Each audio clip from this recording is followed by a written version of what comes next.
ఇది సరైంది కాదు అని చెప్పి కూడా తెలియజేస్తూ గిట్టని వాళ్ళ మీద, ప్రత్యర్థి రాజకీయ పార్టీల మీద, రాజకీయ బంధువుల మీద మీరు ఈ రకంగా ఒక ప్రత్యేక కులం మీద మీరు దాడులు చేసి ఆర్థికంగా వాళ్ళని అస్థిరపరచాలని ప్రయత్నం చేయటం సరైనది కాదు అని చెప్పి కూడా మేము జగన్మోహన్ రెడ్డి గారికి తెలియజేస్తున్నాం. ఇది ఎక్కడ విధానం అని చెప్పి మేము తెలియజేస్తున్నాం. ఈ రకంగా మీరు ప్రత్యర్థుల మీద దాడులు చేస్తుంటే ఆ సూర్యనారాయణని, ఆ ఎంప్లాయీస్ అసోసియేషన్ సూర్యనారాయణ అండి, అతని మీద దాడి, అతను అది చేయలేదు ఇది చేయలేదు అని చెప్పి ఒట్టిదే అంతా కంకాక్షన్ అంతా. శ్వేతపత్రం రిలీజ్ చేయగలరా వీటన్నిటి మీద? ఈ సాంబశివరావు దగ్గర పనిచేసిన, గతంలో పనిచేసిన ఎంప్లాయీస్ ఇళ్ళకు కూడా వెళ్తారట, వీళ్ళు బెదిరిస్తారట, నిన్ను దొంగ కేసులు పెట్టి అరెస్ట్ చేస్తామంటారట. ఎందుకు వచ్చిన కర్మయ్య? నువ్వు ఐఆర్ఎస్ ఆఫీసర్, ఇక్కడ కాదు ఇంకో చోట ఇండియాలో ఎక్కడన్నా పనిచేయచ్చు. ఎందుకు జగన్మోహన్ రెడ్డి గారికి దాసోహం చేస్తున్నారు రాజేశ్వర రెడ్డి గారు? దానికి తోడు మీ తోడలుడు ఫైబర్ నెట్ మధుసూదన్ రెడ్డి, ఆ రెడ్డి ఈ రెడ్డి కలిసి జనాన్ని, తెలుగుదేశం పార్టీకి అనుకూలంగా ఉండే ఫ్యాక్టరీ యజమానుల్ని, కంపెనీల యజమానుల్ని వెతుకుతారట. వెతికి నోటీసు పంపిస్తారు, నోటీసు తెప్పించుకుంటారు. డబ్బు వైట్ బ్లాక్, బ్లాక్ ఏమో అయ్యగారికి, వైట్ కాస్త కోస్తాం ప్రభుత్వానికి. ఇదే కదా మీరు చేసేది? వీటన్నిటి మీద రాజేశ్వర రెడ్డి గారు 4.5 సంవత్సరాలుగా స్పెషల్ కమిషనర్గా మీరు వెలగబెట్టిన దీని మీద తప్పకుండా మేము అధికారంలోకి వస్తాం. అధికారంలోకి వచ్చిన తర్వాత exclusively Andhra Pradesh state directorate of revenue intelligence activities మీదనే ఒక సమీక్ష జరుపుతాం, అవసరమైతే కమిషన్ వేస్తాం, మిమ్మల్ని వదిలేదు లేదు అని చెప్పి కూడా మేము తెలియజేస్తున్నాం. మీరు ఇప్పటికైనా if you want to save our skin, శ్వేతపత్రం రిలీజ్ చేయండి. మీ యాక్టివిటీస్ అన్ని కూడా ప్రజలకి, you are answerable to the public, not to mister Jaganmohan Reddy.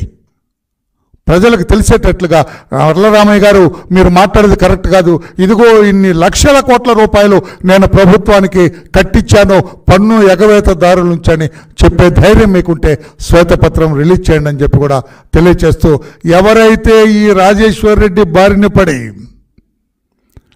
కోట్లాది రూపాయలు అతనికి వైట్ బ్లాక్ రూపేణా అందజేశారో మీరు అధైర్యపడొద్దు, మీరు మా దృష్టికి తీసుకురండి. తప్పకుండా ఈ రాజేశ్వర్ రెడ్డి లాంటి అవినీతి అధికారుల్ని వదిలేది లేదని చెప్పి కూడా తెలియచేస్తున్నాం. సాంబశివరావు గారు ఏ రకంగా ఆయన పోరాటం చేశాడో మీ దొంగ ఓట్ల మీద, అందుకనే police and directorate of revenue intelligence కలిసి అతని మీద ఈ తప్పుడు కేసు రిజిస్టర్ చేశారు తప్పితే వేరే కాదు. దాని మీద న్యాయ పోరాటం చేస్తామని చెప్పి కూడా తెలియజేస్తున్నాం. Thank you everybody. Any question on this you are at liberty to ask me, I will answer.